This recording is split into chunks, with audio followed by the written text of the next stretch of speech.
comprendre que Petrolia est essentiellement un donneur d'ouvrage. Il n'y a pas une équipe considérable de gens qui travaillent pour Petrolia. Alors, il y a des experts dans différents domaines. Et ces gens-là vont déterminer la nature des travaux qu'on veut faire. Maintenant, quand vient le temps d'effectuer les travaux, Petrolia est essentiellement le donneur d'ouvrage. Alors, il va engager des firmes, soit pour faire de la géophysique, soit pour forer un puits, soit pour installer des équipements, aménager des sites, etc., etc. Même, il y a des frais juridiques qui rentrent en ligne de compte, il y a des frais de notaire.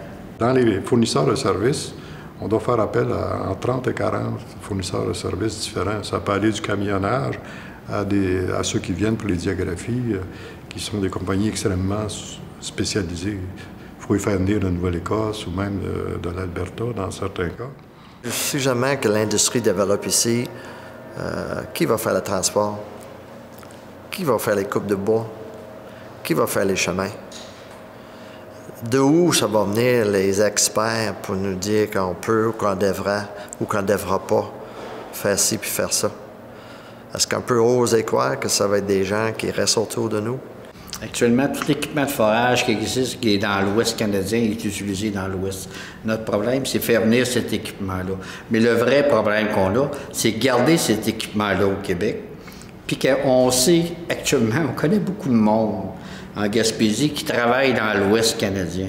À moyen terme, on sait que ces gens-là qui sont dans l'Ouest, des Gaspésiens ou autres Québécois dans l'Ouest, vont revenir quand Petrolia va être capable de dire on fait 5-6 forages par année. Mais oui, actuellement, tout est relié là, aux travaux. Alors, on arrive, on fait un forage, on vient, on crée de l'emploi pour le forage. On fait des travaux de sismique, on engage des gens pour les travaux sismiques. Mais il va venir un temps où ça va être circulaire. C'est structurant pour l'économie. À court terme, non. À moyen terme, oui. Grossièrement, là, on dit dans l'exploration, une foreuse qui fore occupe entre 30 et 100 personnes. Parce qu'advenant le cas qu'on dit, bon, il y a 100 emplois qui sont créés, puis des salaires, des bons salaires, là, avec 75 000 et plus, là, parce que c'est ce qu'on parle quand on parle d'industrie pétrolière, au niveau des salaires, là. C'est clair que cette augmentation-là de richesse crée une pression sur, comme vous dites, l'accès à la propriété, et même tout, là, on le voit là, dans certains endroits, là, tout devient plus cher. Mais est-ce qu'encore une fois, est-ce qu'on peut comparer à 3 heures d'ici, la ville de Matane? Ou est-ce que c'est industrie après industrie après industrie? Est-ce que la valeur mobilier n'a pas augmenté? J'ose croire que oui, puis je suis pas mal sûr que oui. Est-ce que c'est un effet d'une région qui prospère? Oui. Mais là, la personne, lui, qui n'a pas accès à cette industrie-là, qui travaille dans nos usines de pêche ou dans la forêt, au niveau touristique, va voir un impact uniquement négatif de voir l'ensemble des coûts augmenter. Mais c'est pas son salaire qui va augmenter. Nous, ce qu'on propose, en fait, pour pallier à cet impact-là, c'est de voir de quelle façon l'industrie qui crée cette inflation-là pourrait redonner à la communauté pour que nous, on puisse arriver, disons, à dire, bon, ben maintenant, s'inscrire au hockey, ça coûte rien, les cours de karaté, aller au centre de ski, c'est ce qui s'est fait dans d'autres communautés. Mais il faut voir ça d'un bon œil, là. Si les maisons prennent plus de valeur, pour les gens qui veulent les vendre, il va prospérer plus. C'est les gens qui veulent acheter, c'est sûr que ça coûte plus cher, mais une maison, c'est un investissement.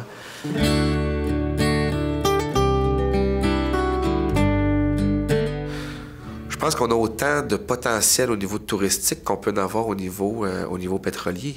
Et quand le National Geographic Park nous dit qu'on est la 3e destination à travers le monde avec le plus de potentiel de développement, puis qu'on y met pas d'énergie, pas de capitaux, au niveau de la province, je parle. Je veux dire, on dit ça de la Gaspésie, puis on n'a pas saisi cette opportunité-là encore. J'œuvre dans ce domaine depuis déjà 4 générations. Je sais c'est quoi, on vit avec ça, le tourisme en région.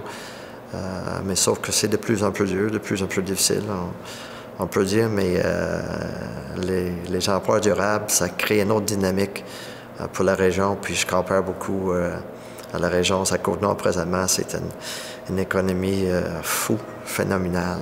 C'est bâti autour des ressources. Moi, je pense qu'on peut faire les deux. On peut faire le tourisme, on peut faire l'industrie pétrolière, mais il faut vraiment protéger ce qui crée justement notre richesse au niveau touristique en s'assurant que l'industrie pétrolière là, se fasse, entre autres, dans des secteurs qui auront moins d'impact sur nos paysages, notre environnement, puis sur la qualité de vie qu'on peut offrir à nos citoyens. j'espère en tout cas réussir à faire si on génère suffisamment d'argent et qu'on participe à certains projets. Et qu'on s'entend bien avec une phase, un programme de développement, une vision de développement de l'industrie touristique, non pas seulement basée sur Gaspé, mais sur toute la péninsule, et que c'est bien orchestré, ça va amener des gens. Et plus que tu t'emmènes des sous dans une région, plus qu'il y a de sous pour développer d'autres choses. Il faut comprendre qu'on est une communauté qui vit du tourisme, qui vit de la pêche. On était à une époque aussi où il y avait eu quelques catastrophes à travers le monde. Donc, il y avait une certaine inquiétude autour de l'industrie pétrolière, là, avec les gaz de schiste et toute cette dynamique-là. Ceci étant dit, pour nous, c'est une opportunité d'affaires. C'est une opportunité de développement économique. La Gaspésie a toujours vécu de ses ressources naturelles. On pense à Murdochville avec la mine de cuivre. On pense à la forêt, à d'autres mines aussi qui ont contribué largement au développement économique et social de notre communauté. Et là, d'avoir ce potentiel pétrolier pour développer, pour poursuivre le développement économique et social de notre communauté, il faut le voir comme une opportunité.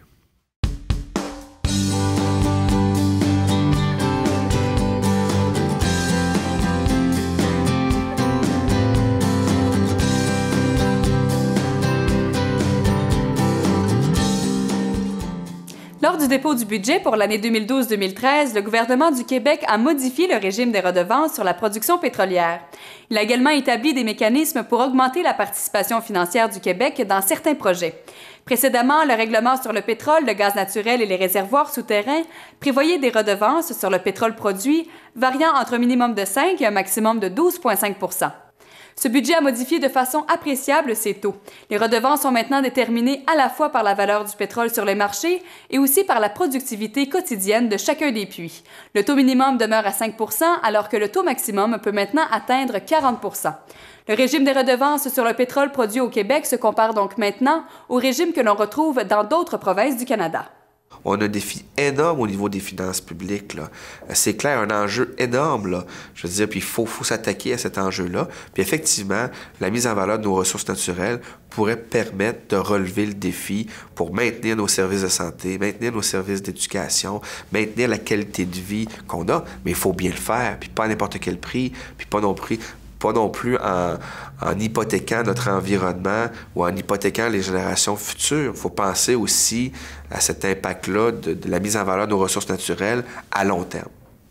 L'important, je pense, ça va être comment vont être utilisées ces redevances-là. Actuellement, les municipalités n'ont pas aucune redevance. Il n'y a aucun retour le gouvernement ne prévoit pas de retour dans les municipalités où il y a production pétrolière ou gazière. Alors, je sais pertinemment que certaines municipalités ont commencé à vouloir faire des pressions et je pense que c'est intéressant aussi. Mais c'est pas à l'industrie à donner pas une royauté, mais une redevance à la ville en tant que telle. On ne rentrera jamais là-dedans. Il va falloir que ça soit régi et décidé par le gouvernement. On dit ça. Je vous donne l'exemple de l'éolien. Il n'y a aucune loi qui oblige à Quartier Énergie de verser des redevances à la Ville de Gaspé. Et d'une façon volontaire, ça s'appelle les contributions volontaires. Ils versent, là, bon an, mal an, là, 125 000 – 130 000 $ par année à la Ville de Gaspé pour le parc éolien de L'Anse-à-Valleau. Et je pense que la Ville et la municipalité, les gens sont assez futés pour trouver des façons qu'on peut procéder, là, que le gouvernement pourra procéder pour refaire la distribution. Il va falloir qu'il y ait une part qui revienne aux municipalités, ça, c'est sans aucun doute, là. Notre prétention, c'est pas de dire que le pétrole appartient aux Gaspésiens. Okay? On comprend qu'on fait partie d'une province, d'un pays, puis qu'on doit être solidaire avec l'ensemble. Mais c'est justement cette solidarité-là qu'on a de la misère des fois à saisir. Parce que la richesse d'un pays, c'est ses ressources naturelles. Comment se fait-il que la Gaspésie a autant de ressources naturelles? Puis excusez-moi de le dire, qu'on est aussi pauvre si on se compare avec les autres régions ou les autres provinces. À quelque part, il y a un problème de solidarité ou d'équité. La seule chose que je peux dire, c'est que la ressource appartient aux Québécois et aux Québécoises, avant tout.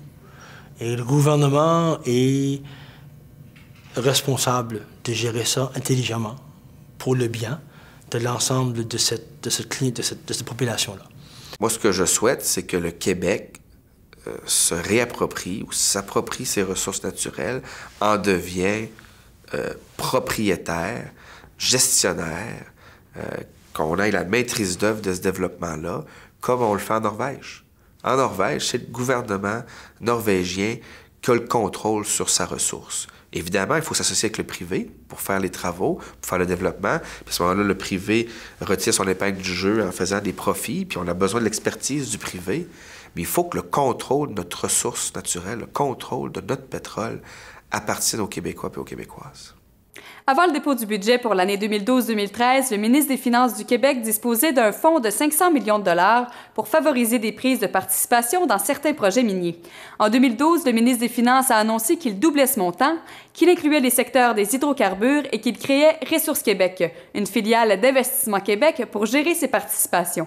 Dans le cadre de cette politique, le 17 avril 2012, Investissement Québec annonçait une participation de 10 millions de dollars dans Petrolia. Cette participation financière est principalement destinée au financement des projets Bourque et Aldeman en Gaspésie. Ce placement confère à Investissement Québec environ 11 % du capital action de Petrolia.